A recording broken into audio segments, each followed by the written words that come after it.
"Welcome back to the world of the living," Ember greets, as she turns around to face the prone redhead.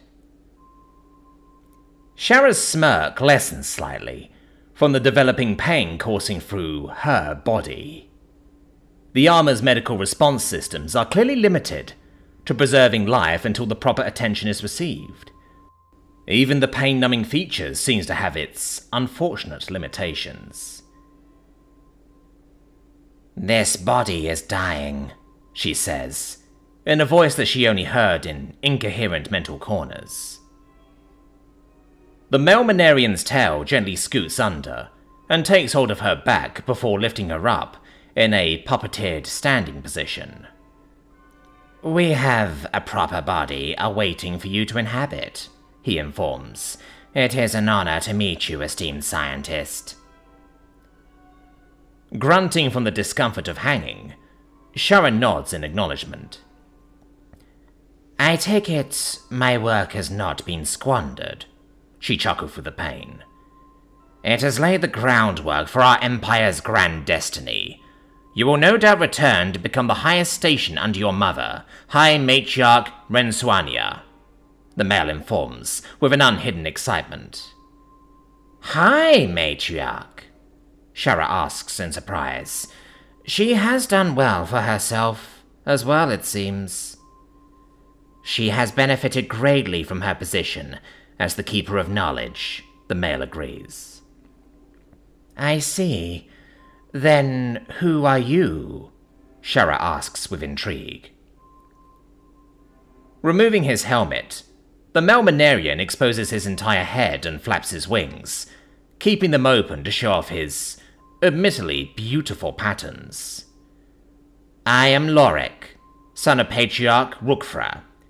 A humble-sized family, but one with close ties to," he introduces before he's interrupted, "my Aunt Matriarch Nyra's family." Shara finished for him with a direct stare, already seeing where the smirking male was intending to steer the conversation. "So, in exchange for my proper resurrection, I take it you plan on courting me for a litter to raise your station," she figures. Seemingly not surprised at all that she caught on to his very unsubtle exposure of his wings, his smirk deepens. "Indeed. But of course those discussions can happen after you are given your new body. You must feel death while in that ape," Lorik says, as he carries the hanging Shara closer to Ember. "That is not inaccurate. I must admit, it will be quite the experience to finally exchange words with this ape once we are separated," Shara muses, though she immediately notices Ember's posture stiffens slightly. "Unless..." "In a matter of minutes, Simone will be rendered non-existent," Ember reveals. "Well, she would exist about as much as you did. However, with no method of proper storage, since you're assuming her brain as your own.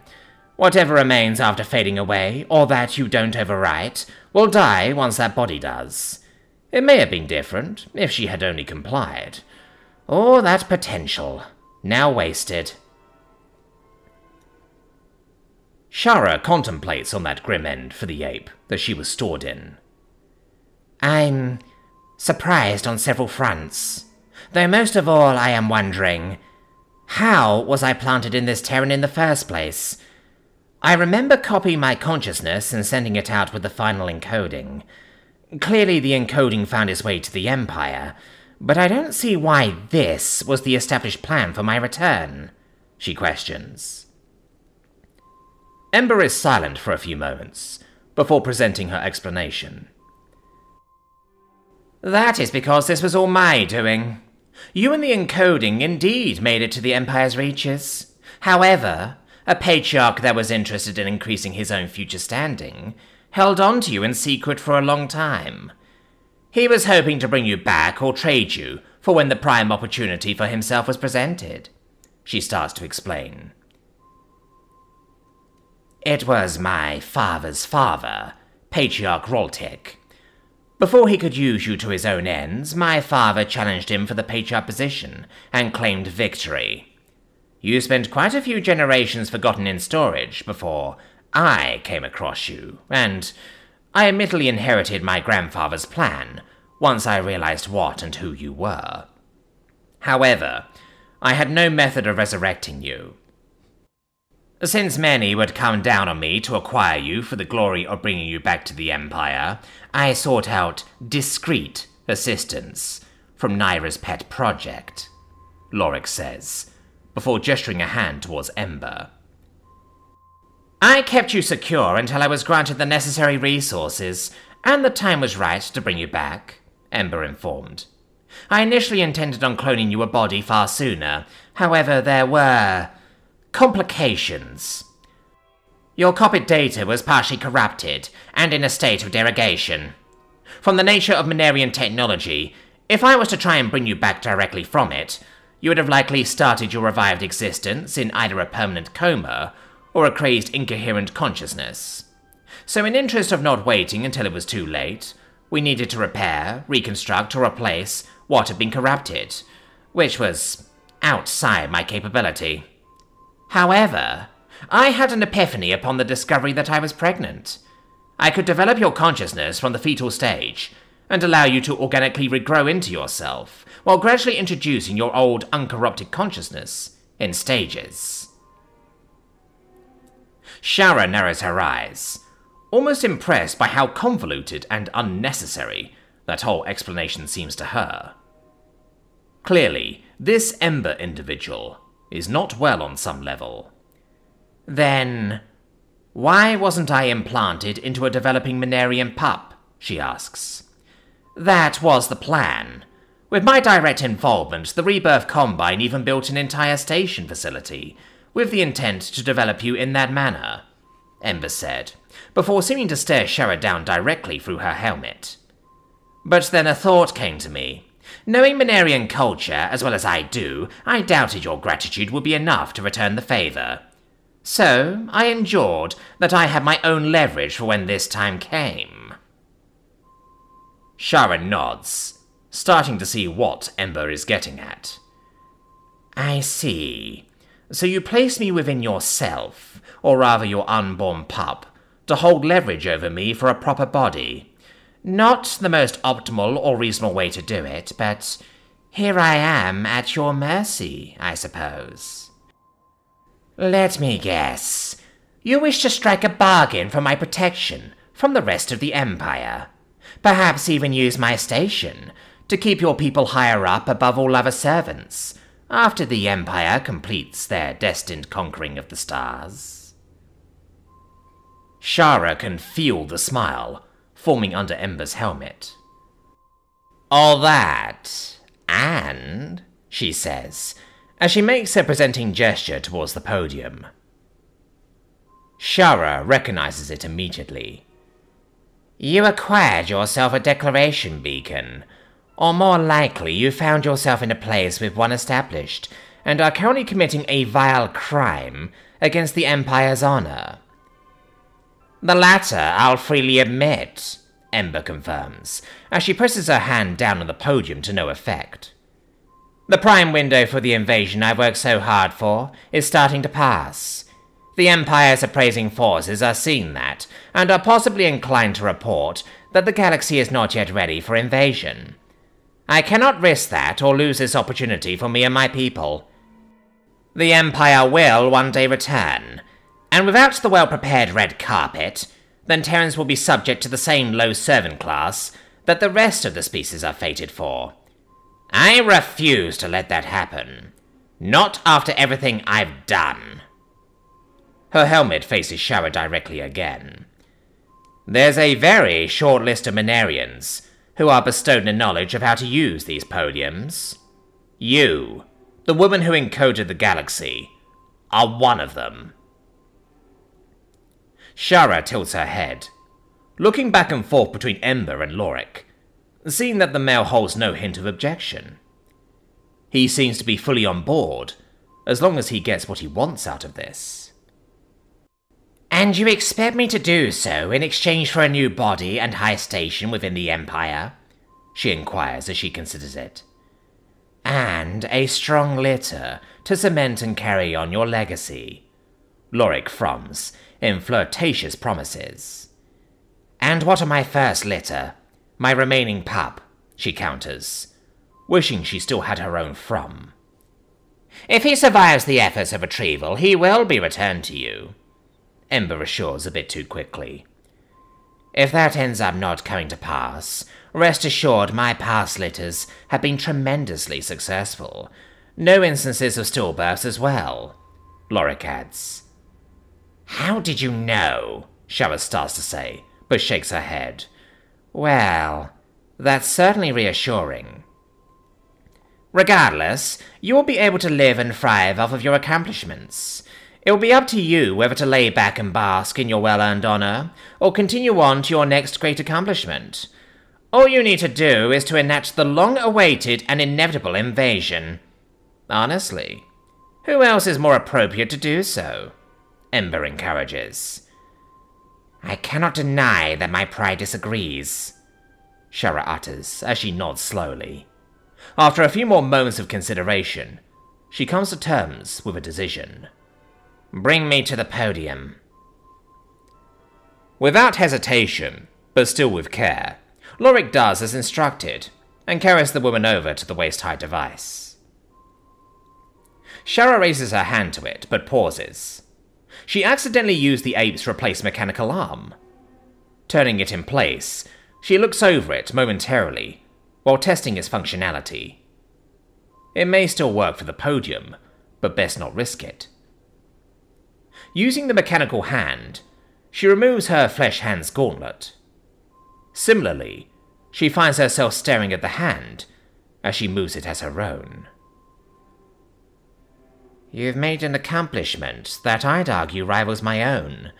Perhaps not in a scientific field, of course, but still, you have my respect. But even if you didn't, you have my sincere thanks.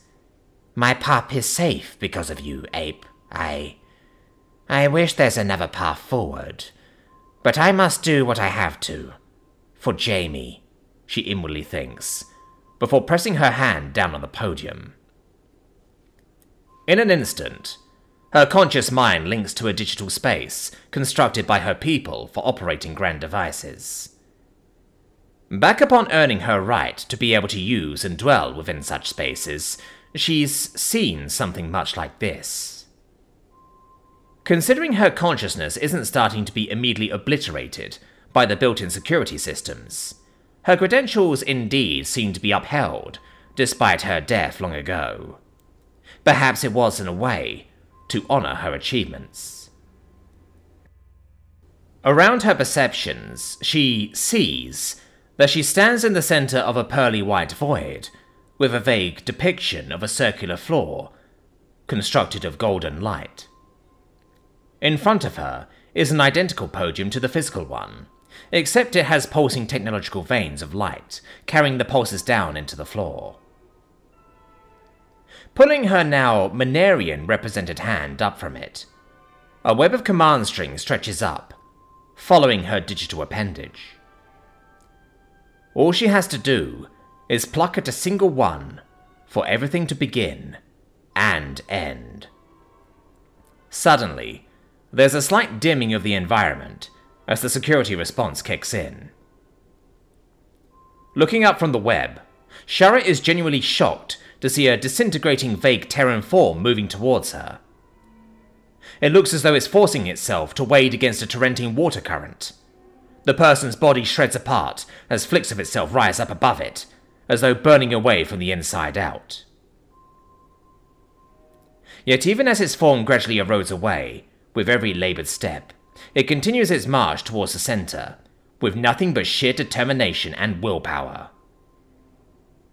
Simone, Shara realizes in genuine pity, before raising her hand up.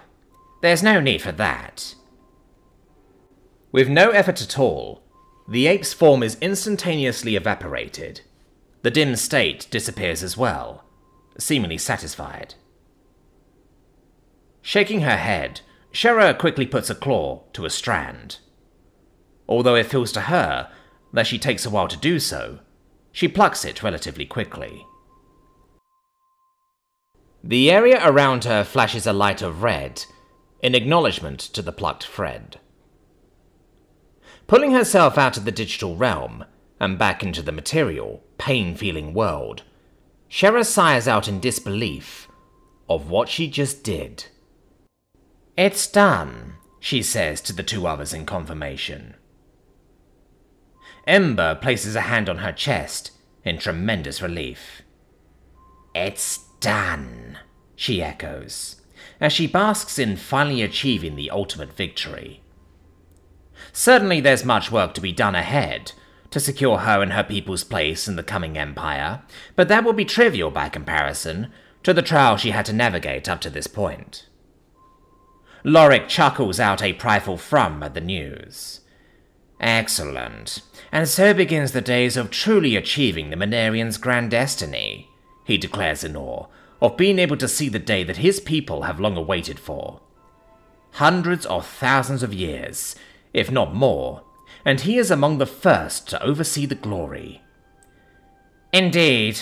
As agreed, Shara, let's get you to that new body," Ember proposes, repressing an emerging giddy euphoria. "One tangent in need of addressing first," Shara insists to the helmeted ape, before turning to the male Manarian. "Before I receive that body, let me assess the male who may put it to the test. Your wings are beautiful, Lorik, that is undeniable. But if I have daughters, I need to see if they'll inherit any decent face and body patterns." Raising his long eye tufts, the male eagerly pulls the bleeding and dying Terran body close to his. "Don't fret about that. As you can see..." He turns his head side to side to show off a few of his small, sharp, angular spots that gradually fade as they near his face. "I am not lacking in any aspect," he flirtatiously growls. Skeptically, Shara raises her hands up to inspect the patterns herself, to which the male approves of. Perhaps only intolerance to impress her, but still. "These are impressive. If I recall, your grandfathers were not as even. It seems your father encountered a perfect mate for this result," she mumbles, as she gently brushes her flesh hand across his sensitive plume, causing him to thrum in sensual approval. "Such a shame, really." The male furrowed his brow. "What?" his lips utter, before a spike explodes out of the top of his head. His concerned, offended eyes immediately go dark from all life, before his form topples over. Shara manages to retract the spike back into her mechanical arm, and land on her feet uneasily. Not used to the way a Terran is balanced, she purposefully backsteps to the podium to lean against it. In complete shock, Ember stares at the dead Manarian for a few seconds, giving Shara time to reach a console screen. "Why? Was there something I didn't know? Something I missed?" the helmeted woman uttered in disbelief. "Yes. The fact that I sent the signal that the galaxy is not yet primed or suitable for the invasion," Shara replies, as she navigates the screen quickly for a single feature. "There will be no invasion. Not yet." Slowly, as though boiling in unfettered rage, Ember's helmet turns up to face the unimaginable traitor. "Why?" she screams, in a manner that her helmet's vocal projection struggles with. "Don't get me wrong, I'm still loyal to the Empire. It is indeed inevitable that it will arrive and claim victory over the stars. I've died in service to ensure that would come to pass," Shara explains rather casually, before finding what she's looking for. "But, unlike you, I'm more loyal to my only child. I knew he would not survive the Empire Society, so I planned on keeping him a safe secret until I was in a place where no one could challenge me. But that's not possible anymore. Not for who he is now. I won't take his happiness from him. I refuse. He will live his life to the fullest, and I can't give that to him." Shara's hand hovers over an indicator, to which Ember lurches to stop her. "But I can happily die again for him." Tears falling from her borrowed emerald eyes, Shara presses the indicator. Ember snatches the hand and yanks it away, just as the redhead's body begins to collapse towards the ground. But in a sudden snap into action, the seized arm strikes up and grips itself tightly against Ember's throat. Catching her balance in a kneeling position, Simone blinks up at the monster in her grasp. "You bitch!" she shakily says through gritted teeth. Ember attempts to pull out her sidearm, but Simone, fueled by blinding white rage, stands up and yanks the weapon free before casting it aside. The helmeted woman has no chance to plead or throw a curse as she's lifted off the ground, while Simone fully stands up. "Hey, Mum. Long time no see," the redhead growls as her mother squirms for air. "You have no idea how much I want to make you suffer right now. Put you on death's door just to drag you back from it to do it again. I know every way to torture a person, and yet even if I did each one to you twice over, it would not come close to evening the score. So, lucky you, I'm not going to waste my time. For long." Simone hammers her robotic fist into Ember's gut, firing shallow spikes that inject flaming gel. Ember's throat tenses to violently scream out in tremendous agony, but Simone's grip keeps it all contained. Blaze eject out of Ember's boot toes and kicks wildly at the armored Terran holding her internally cooking body aloft. But even in the softer areas, the blades struggle to even puncture through. She gets a few jabs in Simone's already hamburger gut, but Simone can't feel it. "That's for being an insane fascist," Simone informs, before reeling her fist back and casting it right above her last blow. Striking true, her mechanical fist repeats the flame injection. "That's for brainwashing and endangering so many people I care about," Simone states, before once again slamming her fist in the narrow spot between the last two. Ember's body spasms as more unimaginable pain enters, and consciousness begins to leave. Simone's lips quiver as her rage shifts. "And that's for Dad!" she roars out in a brutal cry, as she repeatedly strikes her mother over and over again in rapid, unrelenting blasts of perpetually lit flame. She doesn't believe in hell, or even wishes that her mother would end up there somehow. Instead, she gives the full experience to her, the eternal part being the only exception. Eventually, the woman's bottom half separates, as flesh is pulverized and incinerated. Finally, Simone throws the upper remains aside, disregarding it like a stuffed trash bag. Taking a few steps forward past the dropped remains, Simone kneels down to pick up her sword, but finds it incredibly too difficult to stand back up. Not too bothered about her injuries finally catching up to her, she assures herself that she's done enough. She just needs to wait for the others to catch up to her. They'll take her to get medical attention. They won. Everything's gonna be... "Simone!" A Callie's voice speaks up through the comm. Yes, hun?" the redhead responds in a rasp, as droplets of blood escape her lips. "I had to abandon the comm room. Far too many Malkite. I escaped before I could be cornered, but I'm afraid that didn't last long. I need help. There's nowhere else for me to go. Seymour's trying to divert forces to my location, but says you have the fastest route here. He also told me the Manarians are retreating and the portals are closing.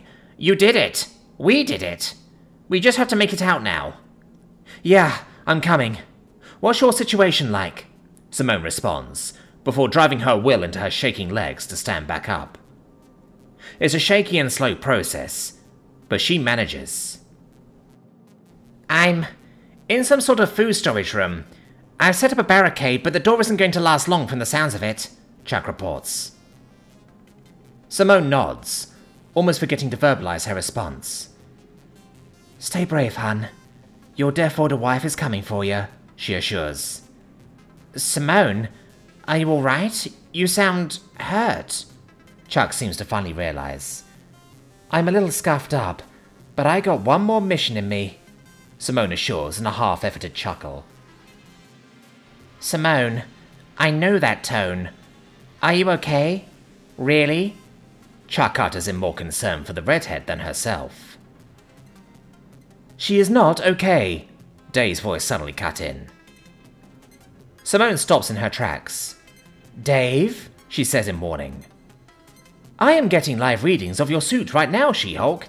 If you don't hightail it back here pronto, there's nothing I'll be able to do, Dave asserts. Dave, thanks, but I've had worse. Nothing is going to stop me from getting to Chuck, Simone lays out. Simone, I'll be okay. I survived this long, I can get back on my own. Go get medical attention, please. Chuck addresses Simone directly. Chuck, I'm not gonna, Simone starts to say, before her wife cuts her off. I promise I'll be okay, but I need you to be okay too. I'll wait for an opening and run for it, or hold out until others get here, alright? Promise me you will go get medical attention, the Callie says firmly. The redhead looks down at her, admittedly terrifying wounds, before closing her eyes. Okay, I'll do that, she says. Promise me, Chuck insists. Only if you promise you'll make it out of there, Simone counters. There's a brief but noticeable pause. I promise, Chuck cries softly. Then I promise too, Simone agrees. I love you, Simone, the Callie says in the same soft tone. I can't wait to be in your arms again, Simone replies with a genuine smile. Stay strong. You too. I'll contact you soon, Chuck assures, before she leaves the con-call. Simone stands there in silence for only a single standard second before going back to her comms. Seymour, she says. Need the safest path to the Quip chap? The AI inquires expectantly. No. Give me a path to Chuck's location, she orders, without room for questioning. You have it. I'll continue to lead others there as well, Seymour responds. Dude, Simone, what the hell, brah? Dave interjects again, sounding genuinely pissed. Simone pulls up the map, seeing that through the left door that there's another elevator that leads into a lab, which is apparently near where Chuck found herself. Moving without hesitation, the redhead presses on to follow the map. Simone, like, seriously, you gotta come back. This ain't a joke. You're gonna fucking die. Why now of all times can't you trust Chuck to pull through? You heard her. Did you know? Chuck never really lies to me. Even in general, she's too honest for her own good, Simone rasps, as she passes through the doorway and into a less impressive place, with a clear elevator door awaiting her. Yeah, that's my point. Have some faith in her to get out of this tight spot, and she'll be all up in yours in no time, Dave agrees. Simone actually lets out a human laugh, though it quickly turns to coughing. Fuck. Up in my tight spot, huh? That's great. That's fucking funny as all hell. She chuckles with trembling red-stained lips. But, yeah. Thanks to that honesty, I can tell when she's lying. If she's gonna make a fake promise, then she might as well be telling me her last goodbye. So I lied back. Judge me all you want, bud. But, Simone... Dave's voice glitched out slightly. Even if you save her, you're gonna die, man. That suit's the only reason you're standing and moving right now. Like, your fucking spine is chipped. One solid hit on you, and you will be down no matter what the suit does. And if I don't go, Chuck dies. I know you've never been put into this kind of situation before, but trust me, you did the same in my shoes. Maybe one day you'll find out for yourself. Hope not, but let me tell you, I'd do just about anything to keep that woman alive, even if it means breaking her heart by doing this. Simone steps into the elevator and presses on the indicator. Remind my kids just how much I love them for me. Apologize to them for me too, if that's not too much for me to ask. Simone, don't do this. Please, I don't understand, Dave says, his voice going haywire into the comm. The redhead smiles as more tears flood her face, as her hand reaches up to her temple. I think you do, bud. This is probably goodbye, so know that I appreciate everything you've done for me. Since day one you were real to me, regardless of how true that actually was. Thanks for being such a damn good friend, Simone says, before pulling her comm free and flicking it behind her.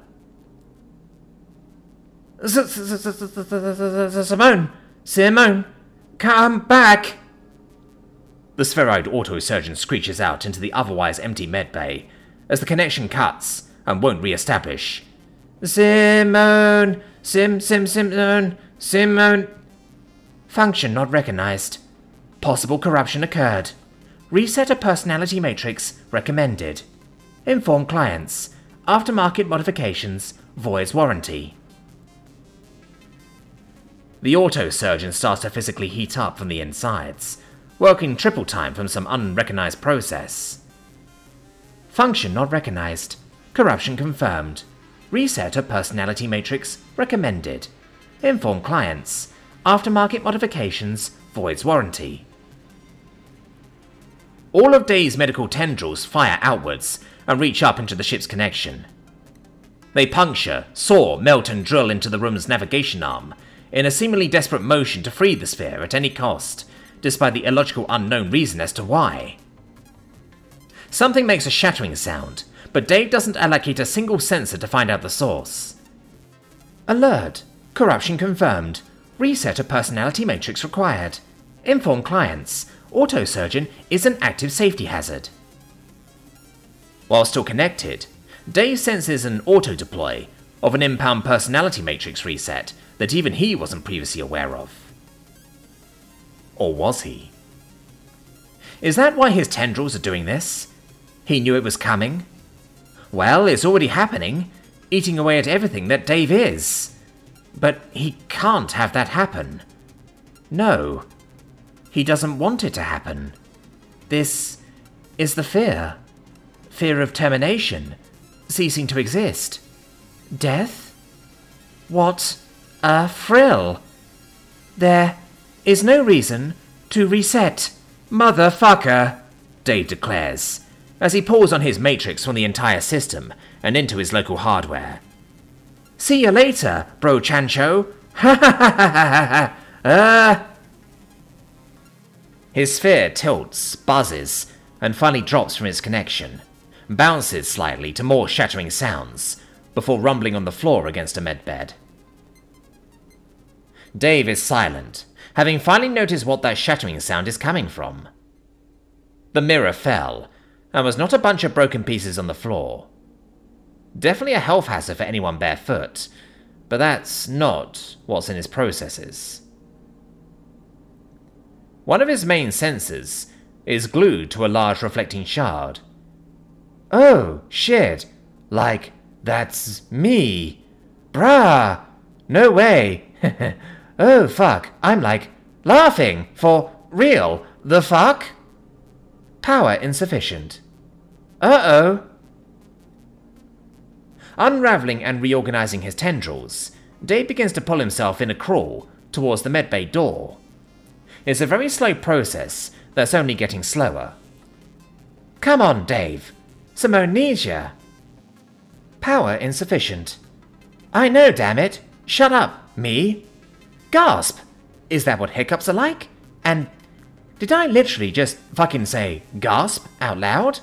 Gotta work on that.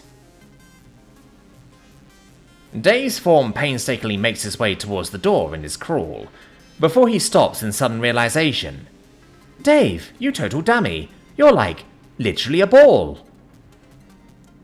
Orienting himself and his tendrils, Dave pushes with all the output he can manage, and tucks most of his appendages back in.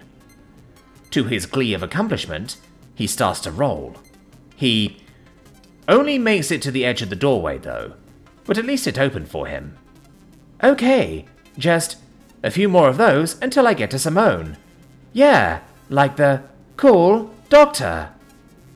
Power near depletion. He gives himself one more push to roll, though it's far weaker. His form makes his way slowly past the door, only barely able to crest all the way through. I am...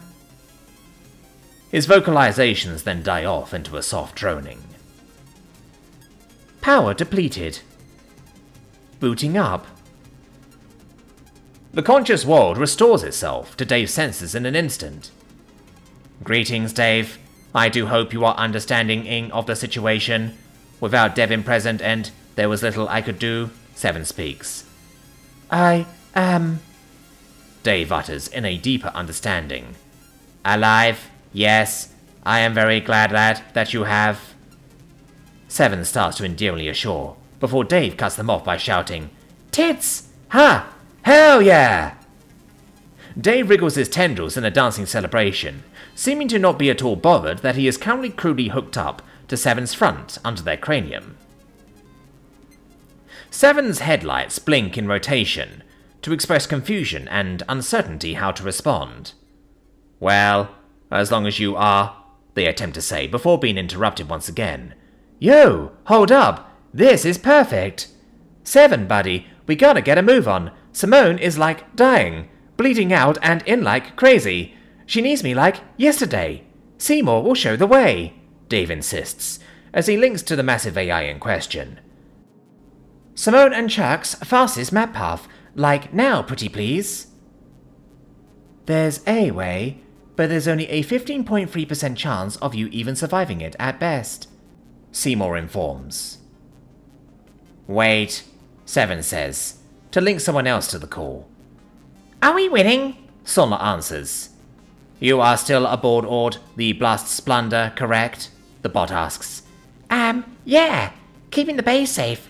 Already killed lots of sneaky bad guys with big ship guns. Ha ha ha, Sonla responds. Good work. May you now lend me your keen inaptitude for violence to get to Simone before she dies of grave injury, 7 requests. One moment, Sonla says, before going mute for a short while. Can my big strong brave boyfriend come too? He's a gentle cutie most of the time, but he's ready for violence too. Indeed, he may. If he understands and the dangers, I won't turn away the extra assistance, 7 responds. Yay! I'll grab the good stuff. Meet up soon, Sonla cheers, before scampering to go get said good stuff. How are our chances looking now, big shot? Dave inquires to Seymour. It's fluctuating a lot, the large AI replies. Good enough for me, brah. Titty squad, roll out! 7 indeed rolls out of the quip chap, to swiftly meet up with the other half of the squad. Not that I care about the childish vulgarity, but don't you think this situation isn't appropriate for such? They ask the other bot bolted to their chest. Yeah, you're right. Doesn't really fit. All of us. Let's see. A single titty, a vegan buddy, and a crazy gremlin himbo couple. Ah, got it. How's the VNM squad? Dave proposes. VNB, like an abbreviation of venom. I'm not certain I follow the logic, 7 admits, as they pull up to the opening cargo bay of the Bust Splendor. Nah, it's an acronym. It stands for the Vegan Nut Milk Squad. Get it? You, a vegan, me, a tiddy, and Sonla, the explosion-loving nutcase. If a machine can sigh, 7 does so. And dare I ask, where does Sonla's boyfriend Zekros come into this? Right into Sonla, duh. Nut has more than one meaning, brah. As an awesome tacular chef bot, you should know that, Dave cackles. Welcome to being alive, Dave, 7 states, in a neutral, deadpan tone.